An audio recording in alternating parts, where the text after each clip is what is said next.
This is Algebra 2, Lesson 7-1, Exploring Exponential Models. An exponential function is a function with the general form y equals a times b to the x, where x is a real number.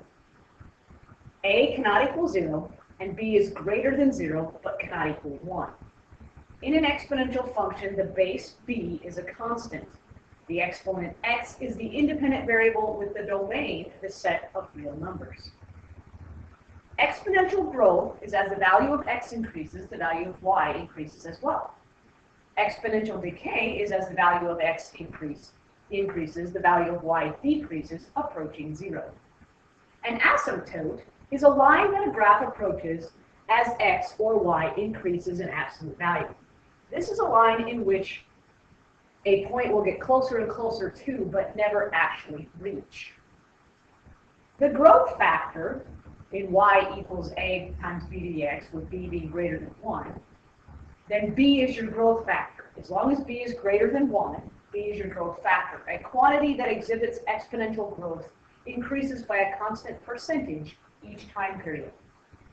The decay factor for y equals a times b to the x is when b is between 0 and 1. Which means it's a fraction or it's a decimal. Then b is what we call the decay factor. The quantity decreases for a constant percentage each time period.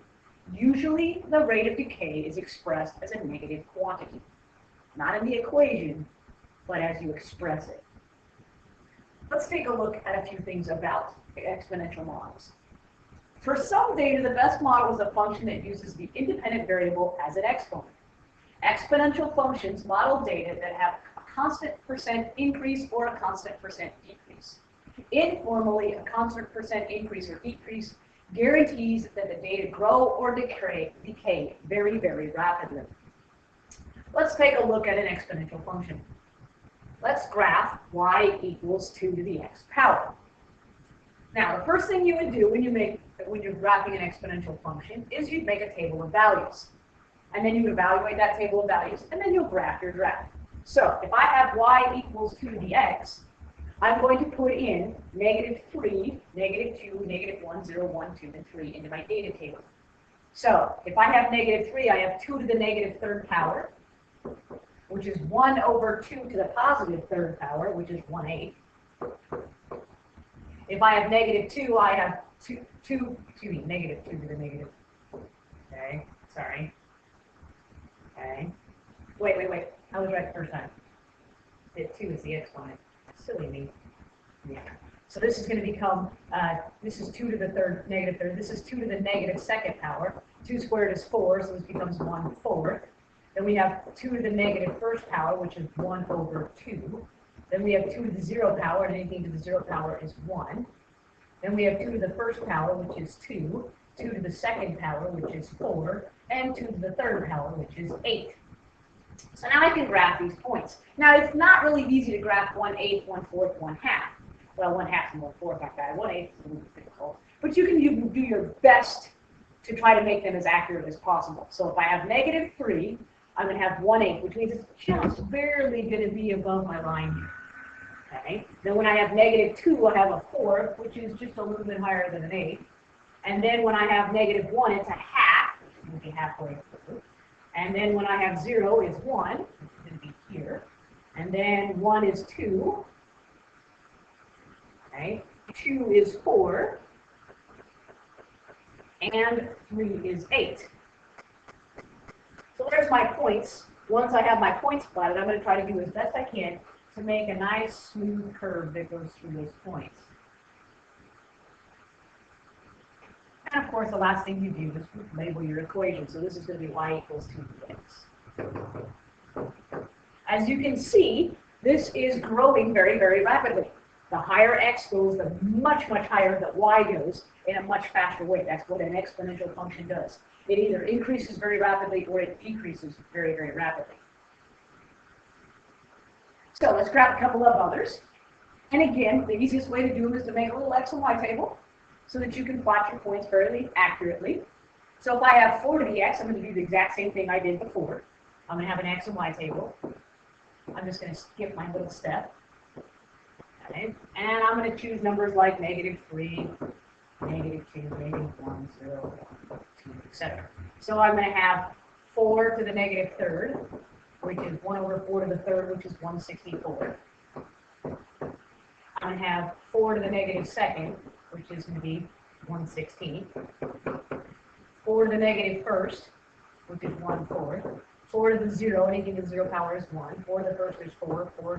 4 squared is 16. I pretty much don't think I'm going to get any bigger than that on this particular graph because it's just not going to fit. So now I'm going to draw my axes in really quickly. I think I'm going to draw them in so you can see them a little easily. I have an x-axis here and a y-axis here. Okay, exactly on with it close. X, y. So at negative 3, I'm positive 164, which is really, really, really small. So it's almost like on my line. A lot of times you'll see it look like it's on the line because it is so close to the line. That's really, really hard to graph. Negative 1 is 1/4. 0 is 1. 1 is 4. 2 is 16, which is going to be off my graph. So I'm going to do a nice smooth curve here. So it's going to look something like this. And so y equals 4x. Now, obviously, you can put these on your calculator, but I really, really want you to learn how to do them by hand because many of the times you're going to take quizzes and tests, you are going to have to do some by hand, which is a really important thing to be able to do, is to graph things by hand. All right, what happens when your b term is a fraction rather than a whole number? So here, I'm going to do my x and y table again. I'm going to choose negative 3, negative 2, negative 1, 0. Now remember, if I'm taking 1/3 to the negative third power, that's like saying 1/3 divided by 1 over 3. Okay, because it's 1/3 to the negative third, which is 1 over 1/3 to the third. Okay, which basically means it's 1 divided by 1/3 to the third, which is 1 times 3 to the third, which is 27. Okay, so that just shows you how to figure these out. This is going to be 27. This 1/3 to the negative second is going to be 9. So it's just going to be 3 squared. Here, this is going to be 3 to the first, which is 3. 1/3 to the 0 power is 1/3. Oops, nope. 1/3 to the 0 power is 1. Then you get the 0 power is 1. It's really neat. 1/3 to the first power is 1/3. 1/3 to the second power is 1/9, and this is 127. Okay, so again, let's graph our points.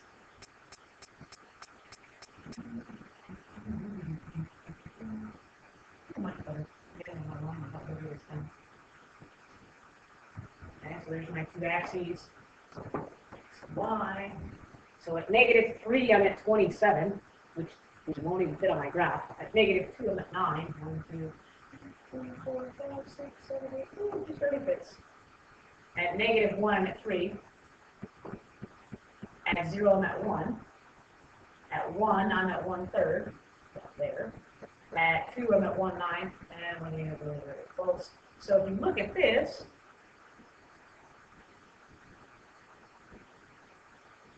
it looks something like this. This is y equals 1/3 the x power. As you notice, the first graph, the graph for A, is exponential growth. As x increases, y is increasing rapidly. Okay. B here is exponential decay because as x increases, as we continue to go this way on the x-axis, my y-axis value is decreasing very, very rapidly. So if you look at this, what kind of generalizations can we make about the domain, the range, and the y-intercepts of these functions? Okay. Well, if you look at it, domain, what can I put in for x? I can put in any real number. So my domain is all real numbers. My range then, okay, is going to be, if you look at it, y is greater than or equal to 0 because we do have an asymptote, that's the x-axis, otherwise known as the y equals 0. Okay, so our range is going to be y is greater than 0 because it never touches 0, so it can't equal 0. The asymptote is a line that the points get very, very close to but never actually touch, even though they might look like they touch it on the graph itself. Okay, if you look at it, my y-intercept, here my y-intercept is 0, 1. And here my y-intercept is 0, 1. Okay. So if you look at this, what's the a value? Okay. If you look at this, we have an equation. We have y equals b to the x. But remember, the general equation is y equals a times b to the x. If you'll notice here, we have no a term here. We have no a term here. A is 1, isn't it? So our y-intercept is actually 0, comma a.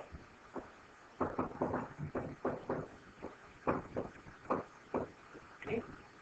So the generalization that we can make is for these particular two functions, the domains could be all real numbers. My range has got to be y is greater than 0, and my y-intercept is 0a. In this case, a happens to be 1. All right. The two types of exponential behavior we just saw was exponential growth and exponential decay. And you'll notice with exponential decay, your b value is between 0 and 1, like I said, a fraction or a decimal. In exponential growth, your b value is greater than 1. Okay, so one is increasing rapidly, one is decreasing rapidly. So, in the exponential function, if a is greater than 0 and b is greater than 1, the function represents exponential growth. If a is greater than 0 and b is between 0 and 1, the function represents exponential decay. In either case, your y-intercept is always going to be 0a. The domain is always going to be all real numbers. The asymptote is y equals 0, and the range will be y is greater than 0. That works all the time for exponential functions in the form of y equals a times b to the x. Which means we should be able to look at an equation and see if it is exponential growth or exponential decay.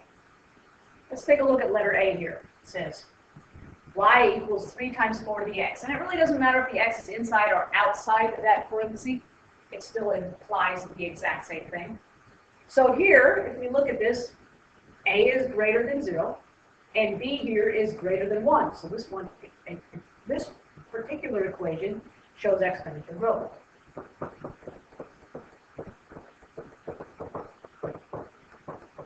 And the reason being is because b is greater than 0.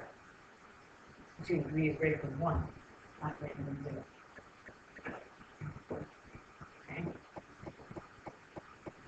Okay. So the y-intercept here is going to be 0a, and my a term is 3, so my y-intercept is going to be 0, 3. In the second equation, if I look at this, b is greater than 0 but less than 1, which means it's a fraction, 0.75 is 3/4.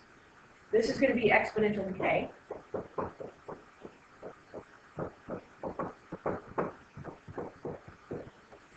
And in this case, my y-intercept is going to be 0a, which again is 0, 11.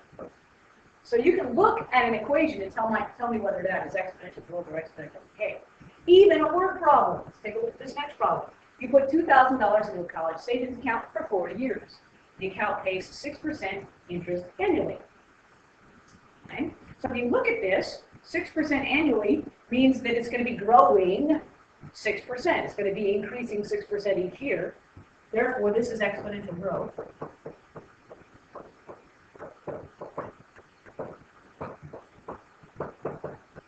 Okay. And my y-intercept is, because remember, in this equation, it's going to be y equals a times b to the x. A is going to be the original amount I put in my account, so that's going to be 2,000 times. B is going to be the growth factor, which is 6%. So as a decimal, that's 0.06. I already get paid. If I do nothing with my account, I get 100% of it, because I'm not going to lose money if it's in the bank. Even if it's not gaining interest, it stays the same. So this is going to be 1.06 to the x power. So therefore, the y-intercept of this then is going to be 0, 2,000.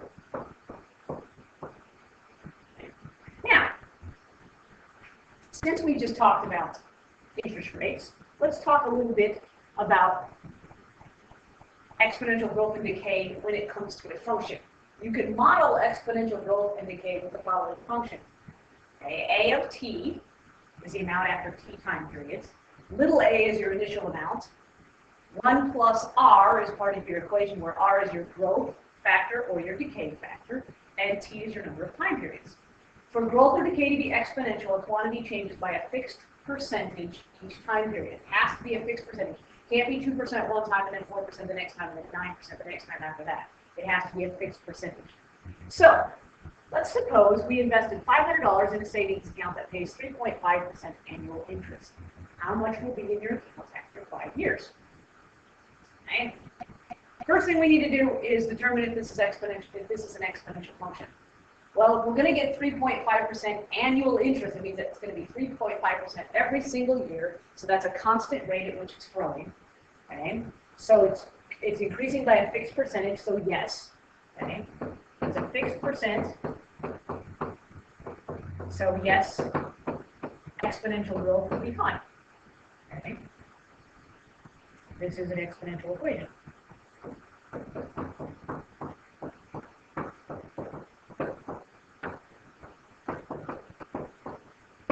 Okay, so define the variable and determine the model. Well, remember, the formula is a times t equals little a, parentheses 1 plus r to the t. So we need to define several variables. We need a, which is my initial amount, which in this case happens to be how much money did I invest in the first place, which was $500. Then I need my rate of growth, R, okay, and that's my rate of growth per year, which in this case happens to be, okay, as a decimal, by the way. You always do it as a decimal. Take that percent to the decimal, move the decimal point 2 places to the left. So 3.5%, okay, 3.5%, move the decimal point 2 places to the left, it's going to be 0.035 as a decimal. Okay. So in this formula, we have R, we have T. T is the number of time periods, and if you look up there, that's 5 years, because it asked that. So we have everything we need to solve the problem now. So if I was to put this in my equation, I'm going to have A of t is going to equal A parentheses 1 plus r to the t power, which in this particular case is A of t will equal my initial amount, 500, times 1 plus 0.035 to the 5th power, because I want it after 5 years. So, actually I have 5 here is going to be 500 times 1.035 to the 5th power. Okay, so if I stuck that in my calculator, and rounded that to the nearest cent, obviously, because it's money, so we're going to do this to the nearest cent. So if I do 500 times 1.035 to the 5th power, I am going to get $593.84.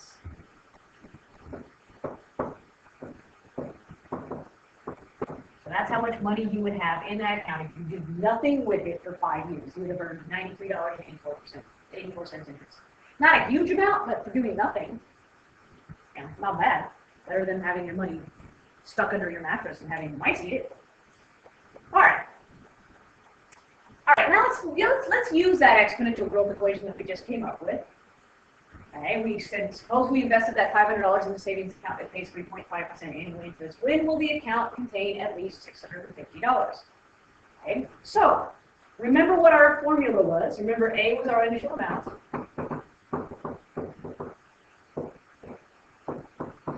Which was $500. And R was 0.035, and T was 5. And we have the equation A equals 500 times 1.035 to the 5th power. So if we put that in our calculator and pull up a table, okay, if we put that actual equation in our calculator as a graph, because if you put it in as a graph, it makes it really nice and neat so you can pull up your table so you don't have to actually you can do the X and Y table yourself, but it's a whole lot easier if you have a calculator do it for you. So if I put this in my calculator and graph it, I don't even care if it shows up on my screen, because in this particular case I have to adjust my window to get it to show up on my screen. I just want the table. So it's not showing up on my screen, but I'm going to hit Control T or down the TI-84, just pull up your table. And I want to know how much money I'm going to make after several of these years. At year 4, I'm making $593.84. Okay. If you remember, after 5 years, excuse me, 573. Okay. 84. Okay. So after 5 years, we made $593.84. So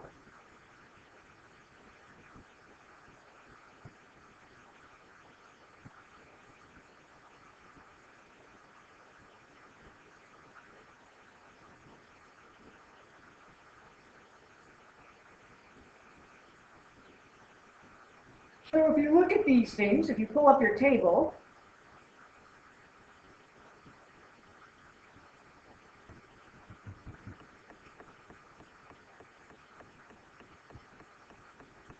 you're going to find it at year 4, you're going to make $573.76.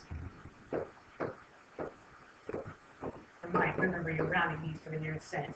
At year 5, you're making $593.84 there. You did that. At year 6, we're making $614.14. In year 7, we're making $636. And oops, I can't read my table. $614.63. I'm reading part of 6 and part of 7. 7 is $636.14, and in year 8, you're going to make $658.50. So if we look at this, it's asking us, when will the account contain at least $658? Actually, $650. It will contain $650 after 8 years.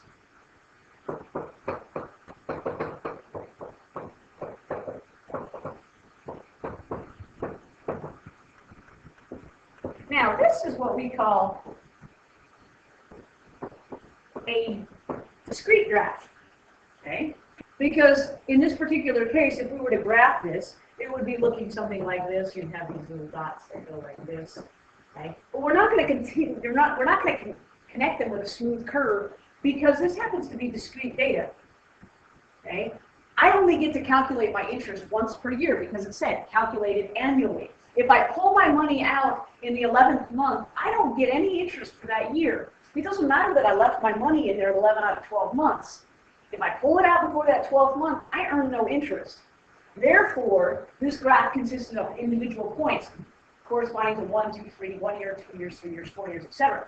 It is not continuous. Both the table and the graph show us that there's never exactly $650 in this account, and that the account will contain more than $650 in the 8th year, but it will never contain exactly $650 with interest put this way, and you just invested it. You didn't add any money to this account. All right. Let's learn more about writing an exponential function. The table here, below here, shows the world population of the Iberian Greeks in 2003 and 2004. If this trend can contribute, hang on, let's go back a second. I think I missed something at the bottom. I did. Okay. To model a discrete situation showing exponential function in the form of y equals a times b to the x, you need to find the growth or decay factor. I got my arm. B. If you know y values for 2 consecutive x values, you can find the rate of change, r, which is basically slope, and then find b using the formula r equals y2 minus y1 divided by y1, and b equals 1 plus r. Now this is very, very important right here, okay? Because that helps us figure out how to find an equation if we're just given pieces of data. So let's say we have the Iberian links here. In 2003, there was a population of 150, and in 2004, there was a population of 120. So as you can see, in 1 year, the population went down 30 Iberian links. Okay, that's quite a bit. Okay. So the first thing we need to do here to figure out our equation is we need to define our variables. I'm going to let x equal the year since 2003, which is normally common. They like to have the x be the year since the very first piece of data so that your point is always 0. And my population, and I'm going to have y equal my population, okay, of the Iberian links. Okay, so now we need to determine R. If you remember, the equation for R was equal to y2 minus y1 over y1. Okay? So y2 here is 120. y1 was 150. Okay, all over 150. Okay. 120 minus 150 is negative 30. So I have negative 30 over 150. If I was to change that to either a small reduced fraction or a decimal, that ends up being negative 0.0. Okay, so now we use R to determine B. Remember, for that equation, B equals 1 plus R, right? Okay, so B here is going to equal 1 plus negative 0.2, which makes it 0.8. So B is 0.8. So now we'll write our model, okay, which is y equals a times b to the x power. Okay, so we are going to use 0 and 150, because that's the very first point on our table. If you go back up here to the population, this was year 0 and this is 150, so this would be a point. 0, 150 is a point that we're going to use for x and y. Okay, so this is my x and this is my y. And we could use this with any points, with a table or with a regular point, just coordinate points. Okay.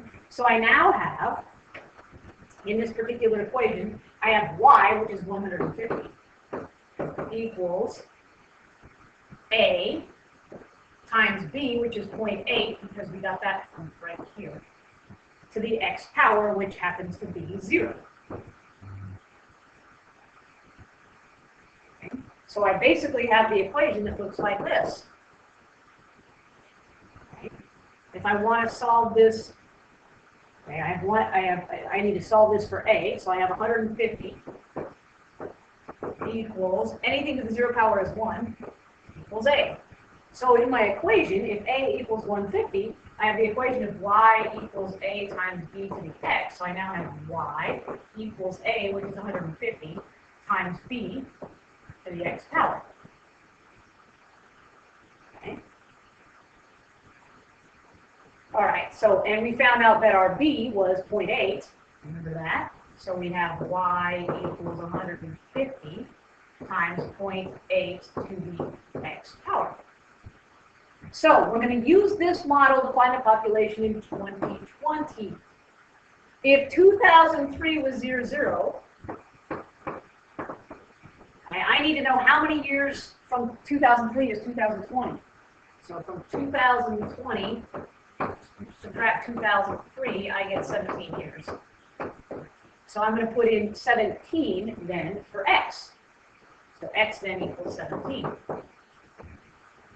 So in my equation, I'm going to have y equals 150 times 0.8 to the 17th power. If I put that in my calculator, 150 times 0.8 to the 17th power, I'm going to get 3.377. Okay. You can't have 3.77 of links. So there's going to be 3 links left. There'll be approximately 3 Iberian links in 2020. Okay, so in 2020, there will be